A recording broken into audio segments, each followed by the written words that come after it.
السلام علیکم، میں ہوں محمد معیز اور آپ دیکھ رہے ہیں میرا یوٹیوب چینل۔ ہماری جو سیریز چلی ہے اس میں حضرت ابو بکر صدیق رضی اللہ تعالیٰ عنہ جب اس دنیا فانی سے رخصت ہو جاتے تھے تو آپ کے بعد حضرت عمر رضی اللہ تعالیٰ عنہ اس امت کو سہارا دیتے ہیں۔ حضرت عمر کے متعلق کہا جاتا ہے کہ آپ رضی اللہ تعالیٰ عنہ کہ آپ مراد رسول ہیں، کہ حضور علیہ الصلوۃ والسلام نے اللہ تبارک و تعالیٰ سے دعا کی کہ یا اللہ اسلام کو عمر دے دے۔ حضرت عمر رضی اللہ تعالیٰ عنہ کے اسلام لانے کا واقعہ کچھ اس طرح ہے کہ حضرت عمر اس وقت جاہ و جلال میں بہت زیادہ تھے۔ آپ کے شروع سے آپ ایک جاہ و جلال والے زیادہ ہیں کہ آپ کو پتہ چلا کہ آپ کی بہن اور آپ کے بہنوں ایمان لا چکے ہیں، تو آپ کو اس بڑا تعجب ہوا اور آپ بڑے غصے میں آ گئے اور آپ اپنی بہن کے گھر جاتے ہیں اور وہاں پر زور سے گیٹ کھٹکھٹاتے ہیں۔ تو آپ علیہ الصلوۃ والسلام اندر تشریف فرما ہوتے ہیں اور آپ علیہ الصلوۃ والسلام کو اس متعلق پہلے ہی وحی ہو چکی ہوتی ہے کہ آج عمر ایمان لے آئیں گے۔ تو جیسے ہی گیٹ کھٹکھٹاتے ہیں تو لوگ جو اندر نماز پڑھ لیں، قرآن پاک پڑھ لیں، وہ چھپ جاتے ہیں۔ گیٹ کھولا جاتا ہے تو وہ حضرت عمر اپنی بہن سے کہتے ہیں کہ ہمشیرہ سے، کیا پڑھ لی تھی تم؟ تو وہ کہتی ہیں کچھ نہیں ہے۔ تو وہ بہت غصے میں کہتے ہیں کہ کیا تھی، اور اپنی بہن کے منہ پر ایک چماٹ مار دیتے ہیں۔ وہ جیسے ہی مارتے ہیں تو پھر وہ کہتی ہیں کہ یہ کلام جو ہے یہ تم نہیں پڑھ سکتے ہو، ایمان نہیں لائے ہو۔ تو آپ کہتے ہیں کہ بھائی یہ کیا کتاب ہے، مجھے بھی دو میں بھی پڑھوں۔ تو آپ کہتی ہیں کہ پہلے جا کے وضو کرو۔ پھر آپ وضو کرتے ہیں، آپ قرآن پاک کھولتے ہیں، آپ پڑھتے ہیں تو آپ پر ایک رکت طاری ہو جاتا ہے اور آپ حضور علیہ الصلوۃ والسلام کی خدمت میں حاضر ہو کر ایمان لے آتے ہیں۔ جب آپ ایمان لے آتے ہیں تو آپ کہتے ہیں کہ آج جب عمر ایمان لے آیا ہے تو ایمان کو علی الاعلان، یعنی اسلام کو ہم علی الاعلان بتائیں گے لوگوں کو، اور جو لوگ چھپ چھپ کر نماز پڑھ لیتے اب وہ کہانی ختم، اب ہم علی الاعلان سارے کام کریں گے۔ جب آپ ایمان لانے کے بعد مسلمانوں کو اس سے یہ کہتے ہیں کہ بھائی اب مکے میں جا کر ہم نماز پڑھیں گے، تو وہاں کے جو کفار ہیں وہ دیکھتے ہیں کہ بولتے ہیں کیا ہو گیا عمر، دین بے دین ہوگا تم بھی؟ تو وہ کہتے ہیں نہیں، آج دین میں لے کے آیا ہوں، اور اگر کسی نے یہاں پر کسی کو بھی نماز پڑھنے سے روکا یا منع کیا تو وہ اپنے بچوں کو یتیم کروا لے، اپنی جو بیویاں ہیں ان کو بیوہ کروا لے، اور میرے راستے میں کوئی نہ آئے۔ پھر اس کے جب آپ رضی اللہ تعالیٰ عنہ ایمان لے آتے ہیں، جب سے آپ کے جانے تک اسلام میں ایک ایسا پاور آ جاتا ہے کہ اسلام بہت تیزی سے پھیلنا شروع ہو جاتا ہے اور کفار ڈرنے لگ جاتے ہیں آپ رضی اللہ تعالیٰ عنہ سے۔ آپ رضی اللہ تعالیٰ عنہ کے متعلق ایک اور واقعہ ہے کہ آپ رضی اللہ تعالیٰ عنہ جب گورنر بن گئے، یعنی حاکم بن گئے، آپ کے جو دور خلافت چل رہا تھا، تو اس دور خلافت میں دریائے نیل جو تھا وہاں پر ایک پورے سال میں سوکھ جایا کرتا تھا۔ تو پھر وہاں پر لوگ کیا کرتے تھے کہ جب وہ سوکھتا تھا تو ایک جوان لڑکی کو کاٹ کر وہ اس دریا میں ڈال دیا کرتے تھے، وہ پھر بہنا شروع کر دیا تھا۔ تو یہ معاملہ آپ تک پہنچا تو آپ نے ایک خط لکھا اور کہا اس کو جا کر دریا میں ڈال دو۔ اب جیسے ہی وہ اس میں ڈالتے ہیں دریائے نیل میں، وہ دریائے نیل بہنا شروع ہو، آج تک بہہ رہا ہے۔ سوال کیا گیا کہ اس میں ایسا کیا لکھا ہوا تھا، تو اس میں حضرت عمر نے لکھا کہ اگر تو اللہ کے حکم سے بہتا ہے تو ٹھیک ہے، ورنہ ہمیں تیری ضرورت نہیں ہے۔ تو وہ آج تک اللہ کے حکم سے بہہ رہا ہے۔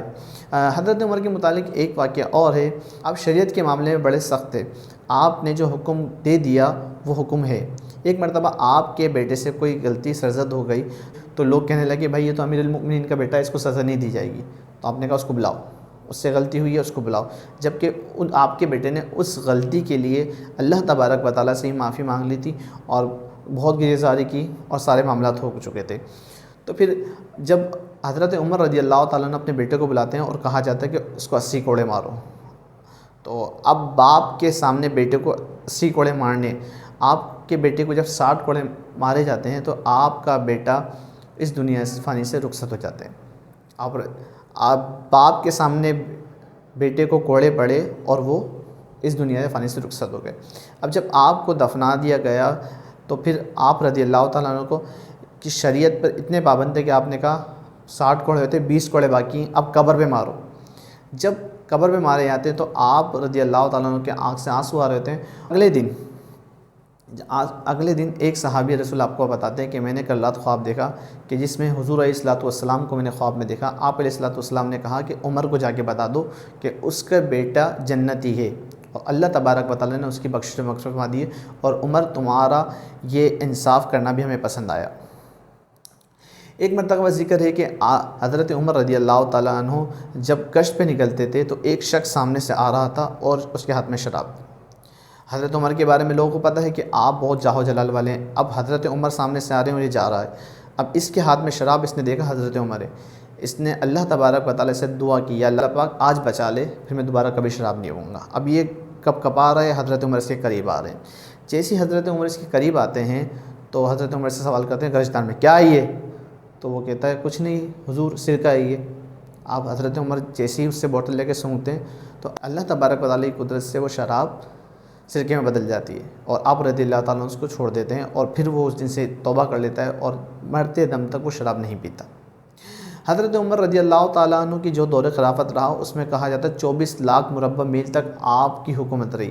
اگر آپ کچھ ٹائم اور اس دنیا فانی میں رہتے تو پوری دنیا میں عالم اسلام پھیل جاتا، اور آپ کے اس دنیا میں دور خلافت میں تمام جتنے بھی کفار تھے وہ کانپ جاتے تھے کہ حضرت عمر کی بات آئی۔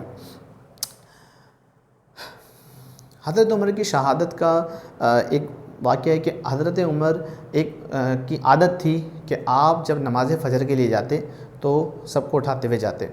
حضرت عمر جب نماز کے لیے صبح جاتے تو ایک فرز بلولہ وہ شخص آپ پر چھپ کر بیٹھا ہوا ہوتا ہے، اور جیسے ہی آپ وہاں سے گزرتے ہیں اس نے کھنجر سے آپ پر 3 بار کرتا ہے، جس سے آپ شدید زخمی ہو جاتے ہیں۔ آپ شدید زخمی رہتے ہیں اور کچھ ٹائم تک آپ علیل لیتے ہیں۔ اس علالت میں آپ اپنے بیٹے کو بلاتے ہیں اور اپنے بیٹے سے کہتے ہیں کہ حضرت عائشہ صدیقہ رضی اللہ تعالیٰ عنہ کے پاس جاؤ اور ان سے کہو کہ حضور علیہ الصلوۃ والسلام کے برابر میں جو جگہ ہے کیا مجھے وہاں دفن ہونے کی جگہ مل سکتی ہے؟ اگر وہ کہہ دے تو ٹھیک، اگر وہ منع کر دیں تو پھر کہیں بھی دفنا دینا۔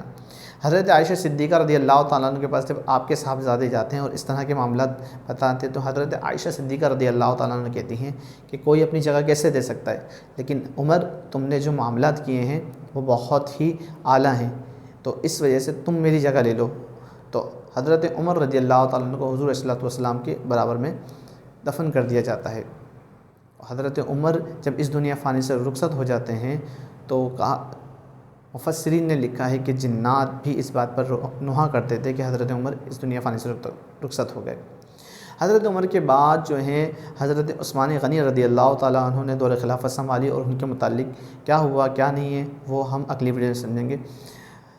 دعا میں یاد رکھیے گا۔ اللہ حافظ۔ ہستہ لا وستہ۔